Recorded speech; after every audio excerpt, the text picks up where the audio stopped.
beijo, amores. Saudade, viu? Olha o coraçãozinho. Tô morrendo de saudade. Espero que vocês também estejam morrendo de saudade de mim, meus amores. Estão se cuidando? Estão fazendo a higienização aí correta, seguindo os procedimentos corretos. Tudo vai dar certo, né? Em breve estaremos juntos novamente. Beijo.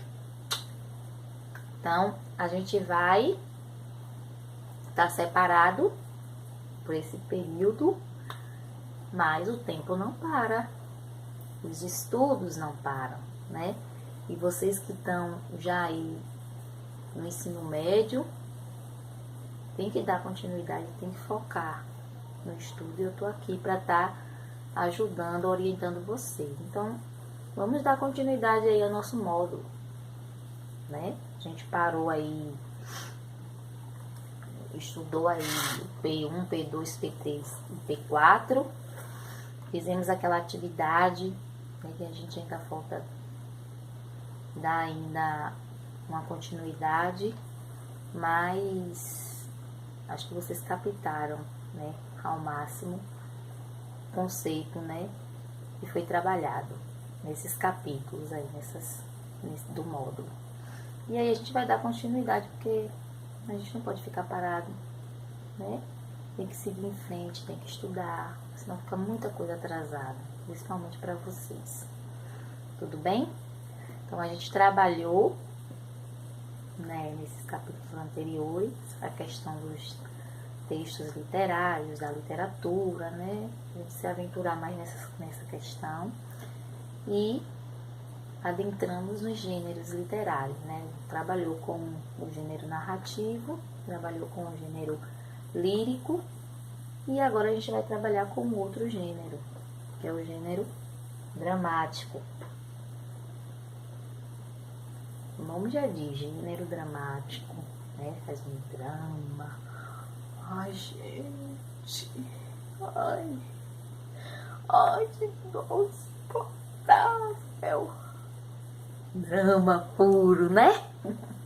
Então, gênero dramático. Então, a gente vai conhecer aí as características desse gênero aí dramático e fazer a comparação também com os outros gêneros que nós já trabalhamos, né? E que vocês já conhecem um pouquinho as características. Então, no caso, o que é o gênero dramático? Então, o gênero dramático, nós temos aí, são os textos que não são feitos apenas para a leitura, como os textos narrativos ou líricos. Ficou errado ali, que eu botei que é líricos. Ou líricos, viu? Então, no caso, os textos dramáticos, eles não são feitos apenas para a gente ler, que nem ocorre com a narração e com a poesia, né? Que a gente apenas lê. Mas a finalidade última desse gênero aí é a representação por atores em um palco. Então, toda vez que vocês ouvirem a expressão gênero dramático, lembre de teatro, novela, né? E se encaixam aí nesse gênero dramático, né? Porque eles são, a finalidade é a representação por atores em um palco e diante também de um espectador, né? Que quem se apresenta, quem faz essa representação, está se apresentando para alguém assistir, que é no caso, o espectador. Vamos ver as características do gênero dramático. Então, no gênero dramático não tem narrador. A gente já trabalhou um pouquinho esse gênero quando a gente trabalhou peça teatral, lembra? No 8º ano, que a gente já trabalhou com a peça teatral, e vocês viram que nesse gênero não tem a presença de um narrador, não há uma mediação de uma voz, não é isso? Contando a história, as ações dos personagens. Toda a ação que é desenvolvida nesse gênero textual acontece em um palco diante de um espectador. Quando, porventura, há um narrador a esse texto, esse gênero, ele vai ser chamado de teatro épico. entendeu? Porque está misturando. Lembra da palavrinha épico, que se refere ao gênero narrativo. A gente trabalhou, que eu disse que vocês, se encontrar por aí essa palavra épico, lembra de narração.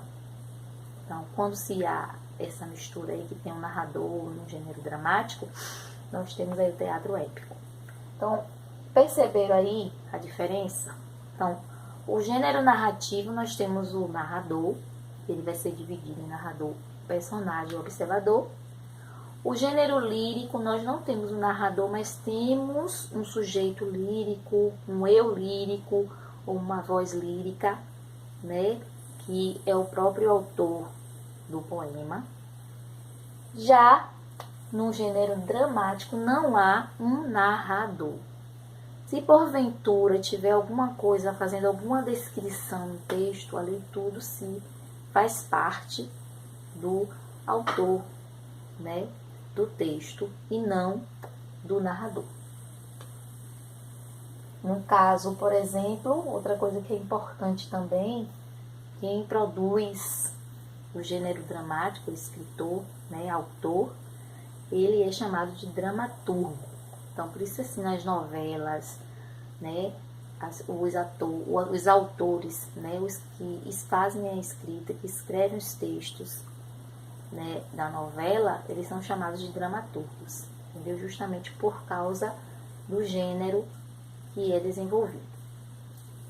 Então, os personagens, eles são essenciais, porque a partir dos personagens, das ações desses personagens no palco, é que a gente vai conhecer, né, a descrição desses personagens e também do espaço onde se passa essas cenas, essas ações. Então, eles são essenciais, muito importantes dentro do gênero dramático. E ele também, da mesma forma como o gênero narrativo, vai ter essa questão do personagem principal, secundário, central, antagonista e protagonista.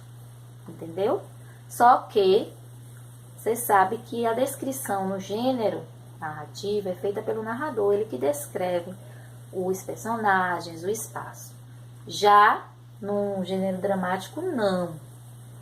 A gente vai percebendo ao longo das ações dos personagens e a gente vai identificando essas características, identificando esse espaço.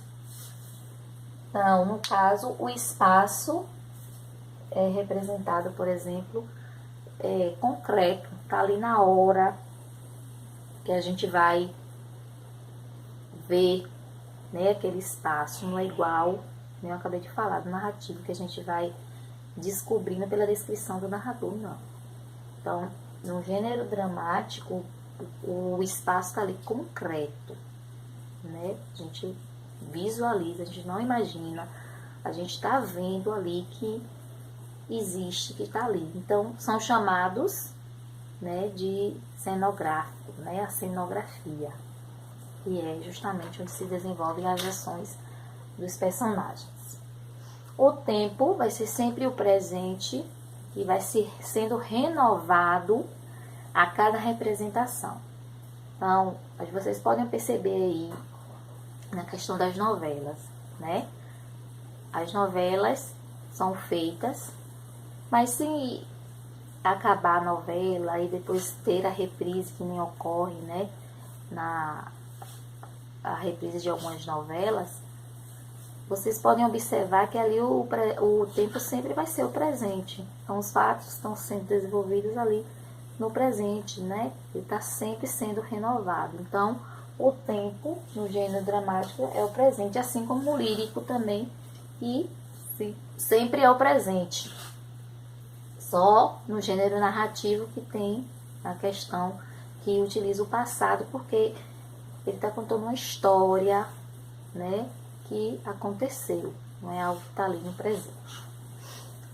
Então, no gênero dramático também vai ocorrer o diálogo, que vai ser muito importante, né, o diálogo, que é a conversa entre os personagens, mas ocorre também um monólogo. Monólogo é uma pessoa só, um personagem só que vai desenvolver as ações ali. Também pode ocorrer no gênero dramático.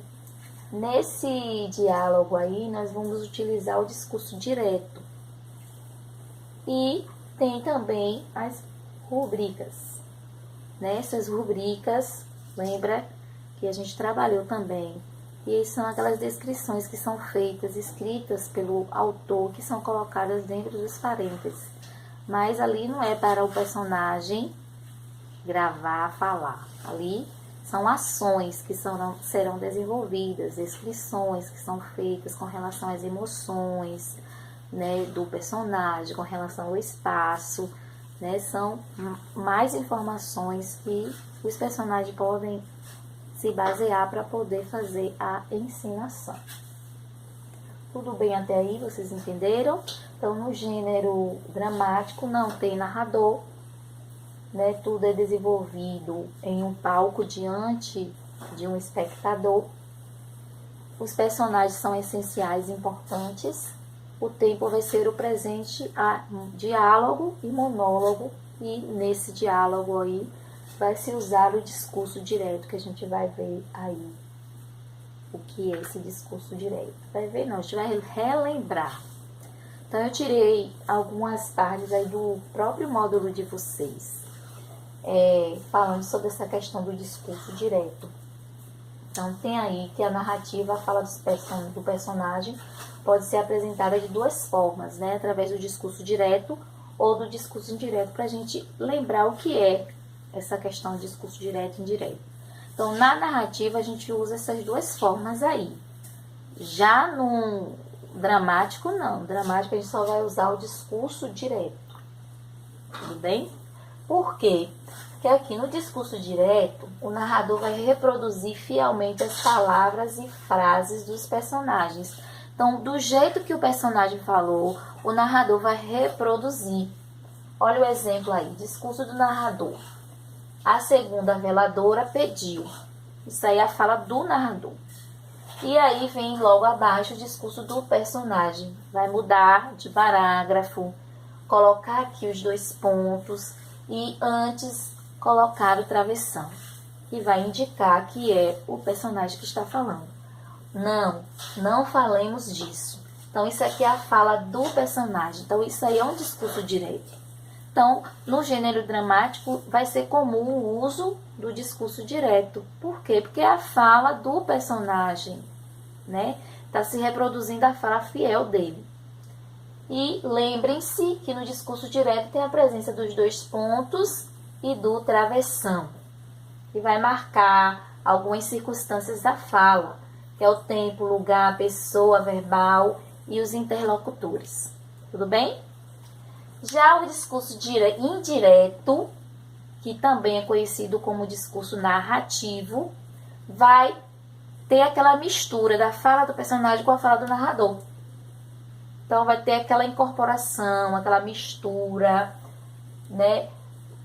Utilizando aí processos sintáticos e morfológicos. Olha o exemplo, utilizou o mesmo exemplo daqui do discurso direto para transformar num discurso indireto. Olha só. A segunda veladora pediu que não falassem daquilo. Então, observa que se incorporou aí, uniu a fala do personagem com a fala do narrador. Não usa dois pontos, não usa travessão. Por isso que é chamado de indireto. Usou-se o que? A conjunção integrante que. Lembra da conjunção integrante que é utilizada nas orações subordinadas substantivas. Então, aqui nós temos um quadrinho também que está no livro, no módulo de vocês, e que a gente pode identificar o esquema do gênero dramático. Narrador não tem, personagens representados no palco por atores, função protagonista, antagonista, importância central, principal, secundária, tempo vai ser o presente, sucessão de ações e de acontecimentos, espaço concretizado no palco pelos recursos cenográficos, que eu havia falado, está lá concreto, não vai ser da imaginação. E o texto vai ter as rúbricas do autor, que é aquelas partes que ficam nos parênteses, o diálogo, que é a conversa entre os personagens, e o monólogo, quando só tem um personagem ali que está desenvolvendo a ação no palco. Tudo bem? Aqui eu tenho um exemplo de um gênero dramático, que é um trechozinho, lembra do Alto da Compadecida, que é característico do gênero dramático. Então eu te trouxe aqui só para a gente entender na forma escrita como é esse gênero, né? Observe que tem aqui, antes da fala, tem o nome do personagem, no caso o padre, e aí vem a fala do padre. Isso é aí com o meu amigo sacristão. Quem escolheu o pedaço foi ele. E aí, quando muda a fala, já vem o nome do outro personagem e a fala do personagem. Não interrompa, não é esse o momento de discutir isso. Pode continuar. Então, observa aí que o desenvolvimento escrito desse texto é assim. E se houver, por exemplo, que a gente viu lá a questão das rúbricas, elas vão vir nos parênteses, que já sabe que ali não é para o personagem falar, é para ele agir, né? São as ações dele dentro do gênero dramático. E aí, deu para compreender? Então, no caso, eu vou encerrar por aqui. Então, vocês vão fazer a atividade que vai seguir encaminhados para vocês no cronograma, que é com relação a esse conteúdo que a gente trabalhou aqui. Então, vocês vão fazer essas atividades e depois a gente vai voltar, né, para poder fazer a correção dessas atividades. Espero que tenham gostado. Estou morrendo de saudade de vocês, né? Mesmo com toda aquela agoniação, né? Mas vocês sabem que vocês moram aqui no meu coração, né? Sou madrinha de vocês, que nem vocês mesmo dizem. E estou morrendo de saudade. Espero que vocês se cuidem, viu? Se cuidem, porque eu amo demais vocês. E logo, logo nós estaremos juntos, né? Pra gente continuar, né, os nossos estudos. Beijos, até a próxima.